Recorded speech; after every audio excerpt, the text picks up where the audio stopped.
Hello everyone, it's Old Guardian here. Hearthstone's Fractured in Alterac Valley expansion has now been around for a while, so enough that we have a good understanding of what's going on in this expansion, what cards are good and what are not. In this video, I'm going to take a look at the 5 best legendary cards which are safe to craft. And coming in as number 5 is the Druid hero card, Wildheart Guff. Set your maximum mana to 20, that's probably quite irrelevant actually, but gain a mana crystal, draw a card, gain a super good hero power to draw cards or gain mana crystals. Wildheart Guff is simply phenomenal. Sure, it's not used in all druid decks, because there are also aggro druid decks and Wildheart Guff goes into these sorts of druid decks that's going to ramp up. But do you see a possible future where druid's class identity would not be to ramp up mana? I don't think that kind of future is in the cards, so to say. So Wildheart Guff, an excellent ramping tool, super hero power for druid, just a very solid card, will be in many druid decks for years to come. This one is one of the safest cards to craft. Number 4, another hero card, this time Demon Hunter, Kurtros Demon Render. Battlecry, summon 2 1/4 demons with Rush, they're practically 4/4s, 5/4s, 6/4s when you summon them, and then the hero power Ash Fallen's Fury. +2 attack this turn, after a friendly minion attacks, refresh this. What sort of Demon Hunter wouldn't like this card?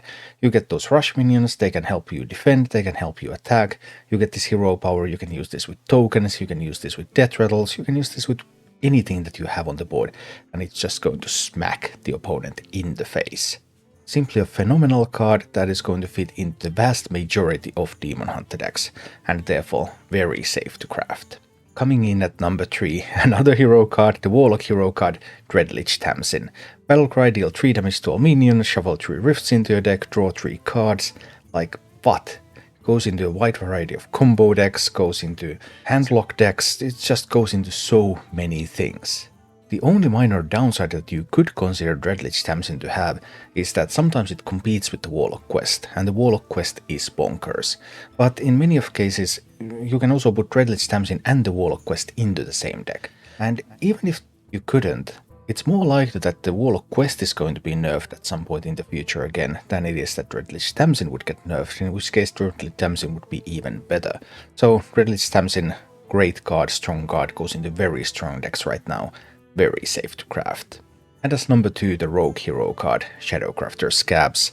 Battlecry, return all minions to their owner's hand, summon 2 4/2 shadows with stealth, get a sleight of hand hero power, next card you play this turn costs 2 less, just totally bonkers hero card.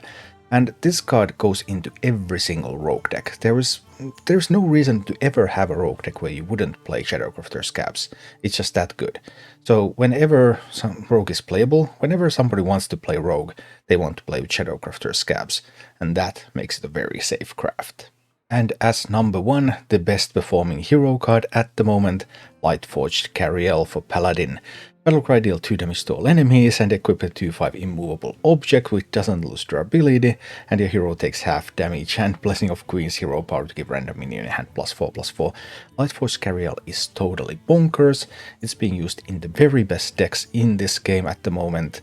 It goes into multiple Paladin archetypes which compete for that number 1 position, so even if one of them gets nerfed, well, you can just play another, and if Lightforged Cariel gets nerfed, well, then there's always the refund, so this is probably the most likely hero card to get nerfed. But if it gets nerfed, then you get a refund. And if it doesn't, well, this one is going to be a staple for the next 2 years in Standard, and yeah, it's just so good. You may have noticed that all these top 5 safest legendary cards to craft are hero cards, and yeah, hero cards are just that strong. But obviously when compiling this list I took an extensive look into statistics and tried to find out, okay, which cards are performing and how. So what about the runner-ups? I know lots of people will have questions, okay, well, what about this my favorite card, why is it not part of the top 5? So what were the next ones, the ones that were just below the safe to craft recommendation? And if this video included ranks 6 to 9, then these would be on those ranks, but I don't consider any of these to be completely safe to craft, unlike the top 5. We have Silent the Scarlet, rush whenever this gains attack or health, double it, wherever this card is. Okay, Silent the Scarlet is strong, but it's still playing a second fiddle in Paladin decks. It's like, okay, it's nice to have this around, but this is not the card that you build the deck around. It's not mandatory inclusion. Cariel changes the way you play the game. Silent the Scarlet does not. It's just, pretty strong card that's nice to have, but that doesn't make it a great card to craft. And then there's Shaman's Baron Glacier. Baron Glacier doing pretty well right now in Freeze Shaman, but battlecry for each Frost spell you've cast this game. How long is Freeze Shaman going to be around? Is Freeze Shaman going to be an archetype that's going to stick in this game? That's harder to evaluate. How much longevity is Baron Glacier going to have? I do not know, that's why I cannot say that that would be a completely safe card to craft.